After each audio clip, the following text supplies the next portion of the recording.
Damos la bienvenida al profesor Fernando Moragallop. El profesor Moragallop es profesor de pediatría y es vicepresidente de la Asociación Española de Vacunología. Profesor Moragallop, gracias por acompañarnos, muy bienvenido. Buenas tardes. Profesor, vamos a hablar de las vacunas. Yo antes de hablar de las vacunas quisiera preguntarle, en su experiencia, ¿cuáles son las bondades de las vacunas? Bueno, me parece una pregunta muy acertada porque ya que vamos a hablar de coberturas vacunales y la finalidad es obtener coberturas vacunales muy elevadas, esto lo vamos a hacer porque las vacunas tienen realmente unas bondades. Y podríamos recordar nuevamente que las vacunaciones constituyen la medida preventiva fundamental y más valiosa para la salud de la población.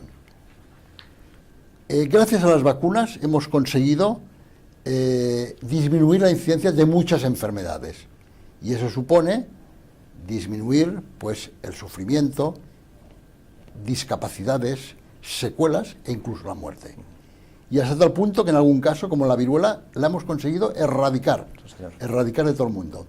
Y la disminución de la incidencia de las enfermedades la podemos hacer extensible a otras enfermedades como pueden ser la difteria, el tétanos, la tosferina, el sarampión, la rubeola, la parotiditis, la enfermedad invasora por Haemophilus influenzae y por meningococo C.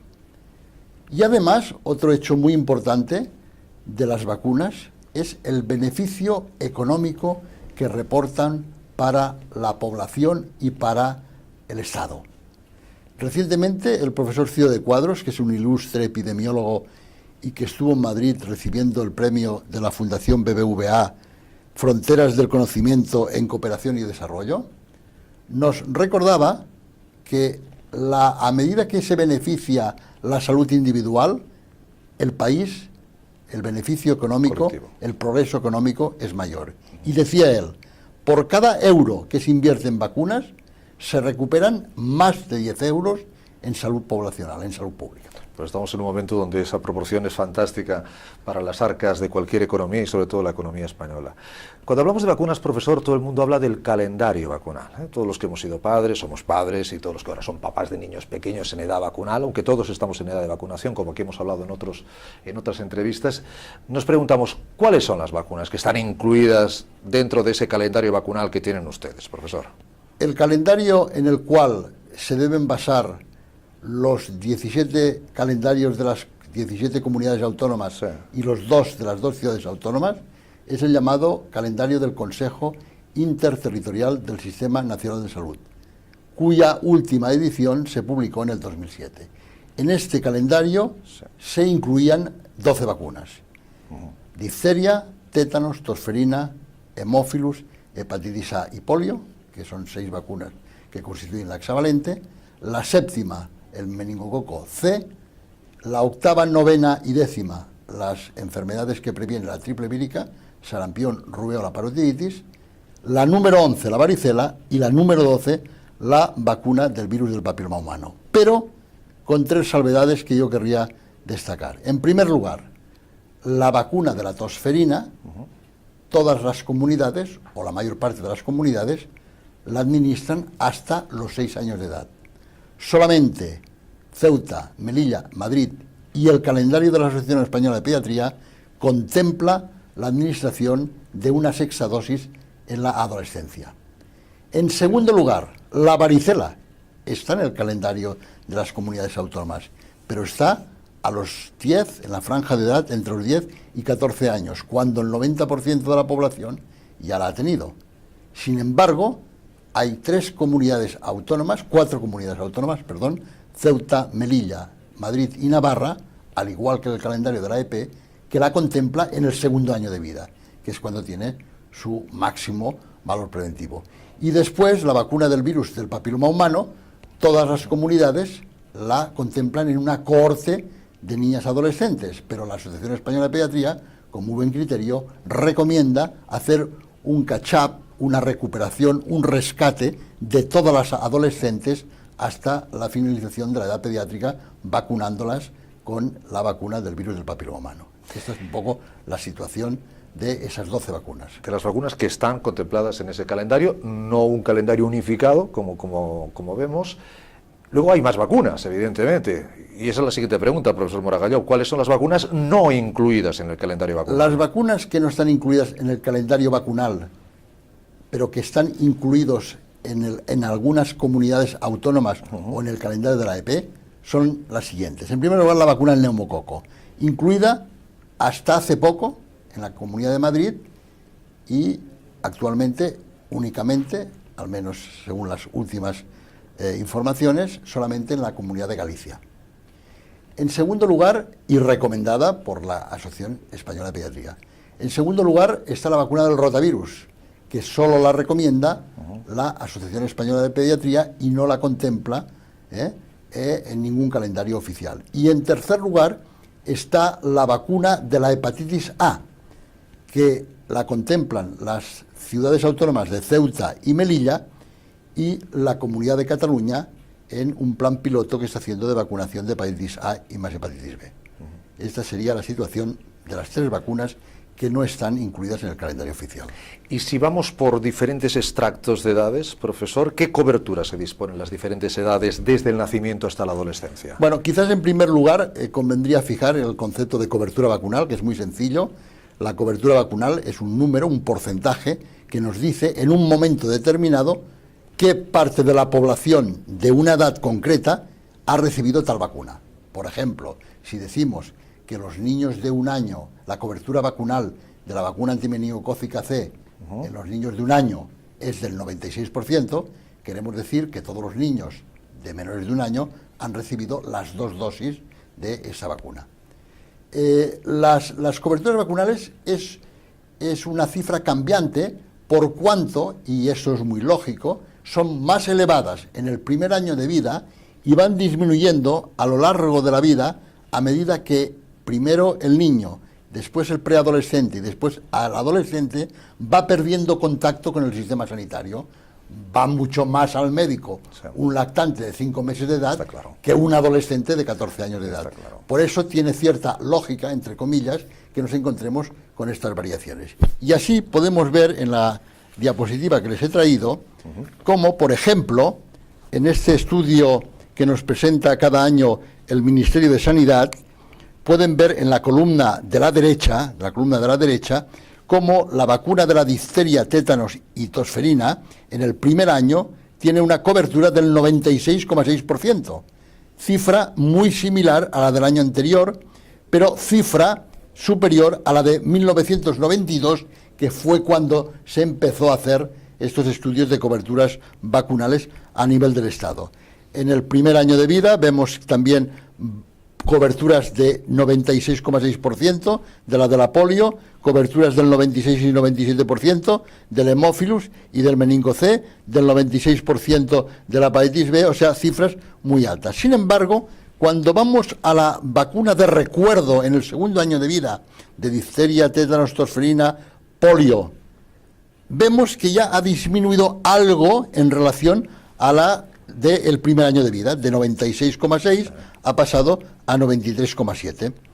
En cuanto a la triple vírica del primer año de vida, tema muy importante porque después veremos la reemergencia, por ejemplo, del sarampión, pueden ver cómo es del 95,5%.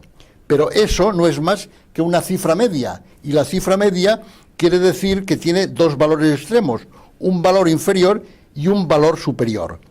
El valor inferior nos está traduciendo que en alguna comunidad autónoma el porcentaje, la cobertura, es solo del 89,4%. Pasamos ya en la siguiente diapositiva a la quinta dosis, por ejemplo, de recuerdo, 4 o 6 años, y pueden ver cómo este porcentaje baja al 88,9%. El porcentaje, la cobertura de la triple vírica, la segunda dosis que se administra a los 3-6 años, baja al 92,3%, pero también señalo aquí que en alguna comunidad es tan bajo como el del 77,6%. Hay diferencia de 20 puntos ahí, ¿eh? De 20 puntos, sí. Esto es muy importante porque veremos, al hablar de la reemergencia del sarampión, que es fundamental la administración de las 2 dosis. Ya no solo porque las vacunas tienen un beneficio directo sobre la población que se vacuna, ¿no? O sea, el vacunado pues se beneficia, sino que cuando la cobertura vacunal es muy alta, del 95%, ese resto de personas no vacunadas, porque no se han podido vacunar, porque son enfermos con unas enfermedades en las cuales la vacunación está contraindicada, sí, o pertenecen a grupos antivacunas, estos también se benefician por el llamado beneficio indirecto de la vacunación. El microorganismo, que pasa de persona a persona, no circula porque se han beneficiado el 95%, por ejemplo, de los vacunados, y por tanto, indirectamente, se han beneficiado el 5% restante. Seguimos con la diapositiva. Si nos vamos ya a la adolescencia, ya pueden ver cómo esto va bajando, ¿no? El adolescente va poco al médico, ¿no? Va solamente, pues, en situaciones diríamos, de urgencia o de enfermedad, y es más difícil, no suele ir habitualmente. Y tenemos que la vacuna de la difteria y del tétanos, pues, tiene una cobertura, una vacunal del 80%. En cuanto a la vacuna de hepatitis B, cuando se administra en algunas comunidades, que se hace en el adolescente, el porcentaje de la cobertura vacunal es del 79,1%. Y la última vacuna que yo quería señalar, sí, es la vacuna del virus del papiloma humano, que ya sabe, pues tuvo la desgracia, por llamarlo de alguna forma, pues de, en un momento determinado, de haber unos hechos que se imputaron a la vacuna, hechos totalmente descartados de cualquier relación con la misma, y eso hace que en el curso 2009-2010, o sea, las coberturas son anuales, del 2010, pero en el caso de la vacuna del papiloma humano, como se administra en el curso escolar, pues hablamos de la cobertura 2009-2010, fue solo del 64,3%, pero con un descenso de 9 puntos en relación al curso 2008-2009. Pero lo más importante, lo pueden ver en esta diapositiva, es que en esta cobertura vacunal de la vacuna del papiloma humano del 64,3%, vamos hay al total, donde pone total, ¿eh? Sí, hay una vacuna, hay una comunidad, que solamente tiene una cobertura del 36,9%. Que vemos que es Andalucía. Andalucía. Y otra que tiene una cobertura del 91,1%. Que es La Rioja. Exactamente. Y si analizásemos esta tabla, veríamos que hay 5 comunidades que están por debajo de la media. Esta sería un poco la situación de la vacuna, de las coberturas vacunales en las vacunas de calendario. Claro, si yo ahora le pregunto, viendo estas 3 diapositivas y además con los comentarios que nos acaba de ilustrar el profesor Moraga Llop, si existen coberturas, existe diversidad, vivas en una comunidad autónoma o en otra, claramente sí. La pregunta ahora es, ¿eso es bueno? No. ¿Qué dice el experto? ¿Habría que unificar? Y es igual que estés en Ceuta y Melilla, que las ha nombrado varias veces, y además positivamente, que en Galicia, que en Cataluña, que en Madrid, que en Navarra. Es evidente, y eso lo indica ya el sentido común, el sentido común, que habría que existir un calendario vacunal único para todo el Estado. Primero, por un principio de equidad vacunal, ¿no? Sí. Todos los niños, nazcan donde nazcan, en el territorio español tienen que tener las mismas posibilidades. Y después, para que no hayan errores, ¿no? Errores que se pueden producir en un momento determinado cuando un niño, pues, que vive en la comunidad X se traslada a la comunidad Y. Claro. Porque claro, a veces ya no es un problema solamente de las vacunas, sino del momento de las vacunas, ¿no?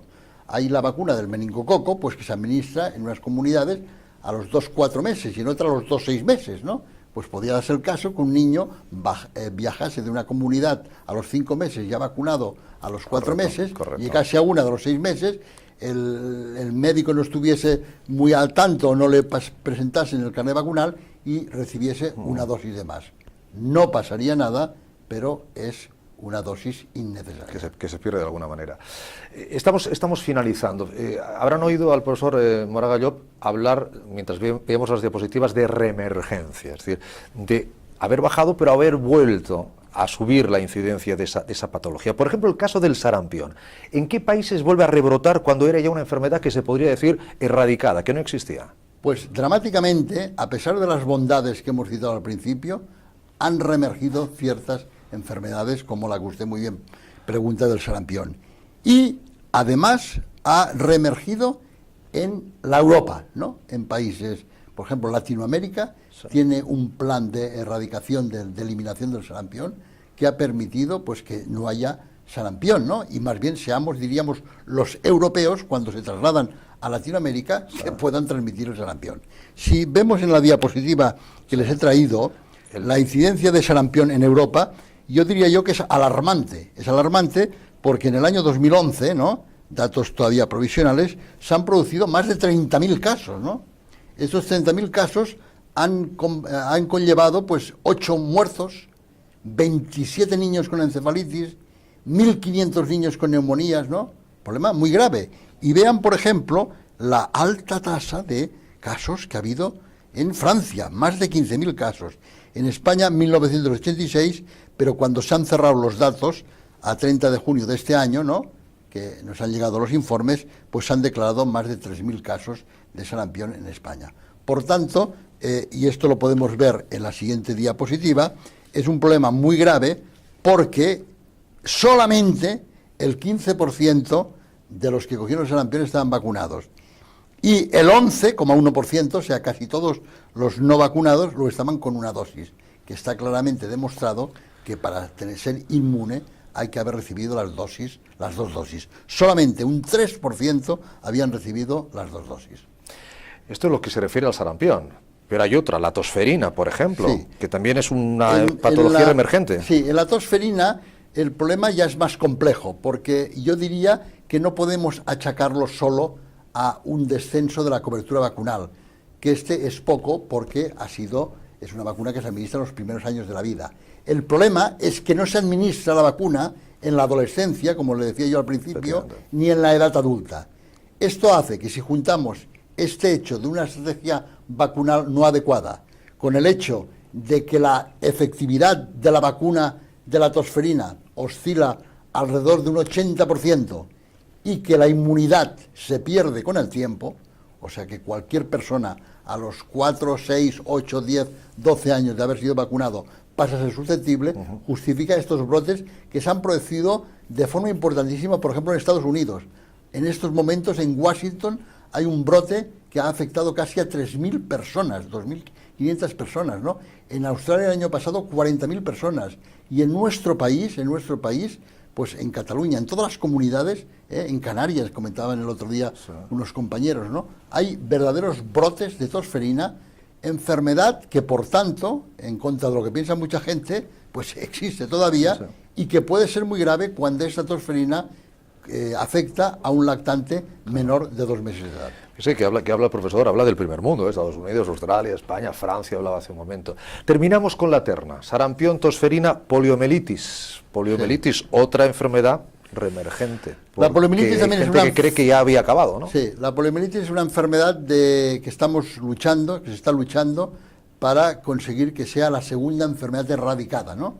Y hace unos años tendría que haber sido erradicada, pero todavía seguimos con el problema de la poliomielitis, ¿no? Aquí pueden ver en la siguiente diapositiva que les he traído cómo hay todavía 4 países, que son los que he señalado con un punto rojo, que son Afganistán, Nigeria, Pakistán y la India, que todavía son endémicos, o sea, que no ha habido cesación de la enfermedad. Pero aquí veo que nos hemos ido de Europa. Sí, exactamente. Pero vean aquí como en la India este año ya hay un primer éxito porque solamente hay un caso. Pero ¿qué ocurrió? Que en el 2003, ¿no?, y en los años posteriores, autoridades político-religiosas de Nigeria empezaron a hacer, de 3 estados de Nigeria, empezaron a correr el bulo, ¿no?, de que la vacuna de la polio pues producía el SIDA, producía infertilidad, producía enfermedades y se dejó de vacunar. Entonces esto conllevó a que volviese a aparecer polio en países que hacía años que no tenían polio. Por ejemplo, este año en la China, ¿no? Aquí en el Chad, en Costa de Marfil, ¿no?, en el Congo, ¿no? O sea, cantidad de países muy importantes. Y el año pasado, concretamente, en Tayikistán, en una república de la antigua URSS, también hubo un brote muy importante que hizo que algún europeo que de visita pues trajese después la polio a su país. De ahí la importancia que tiene en la vacunación del viajero, en vacunarse o revacunarse de la polio, si han pasado más de 10 años de la última dosis, cuando uno acude a estos países que, según la OMS, siempre hay que consultar el calendario de la OMS, pues tiene casos de polio en aquellos momentos en este país. Pues ya han visto y han oído los riesgos de la no vacunación y las bondades, como decíamos al principio, de la misma. Profesor Moragallo, ha sido un placer tenerle con nosotros. Muchísimas gracias. Mío, muchas gracias. Hasta otro momento. Buenas tardes.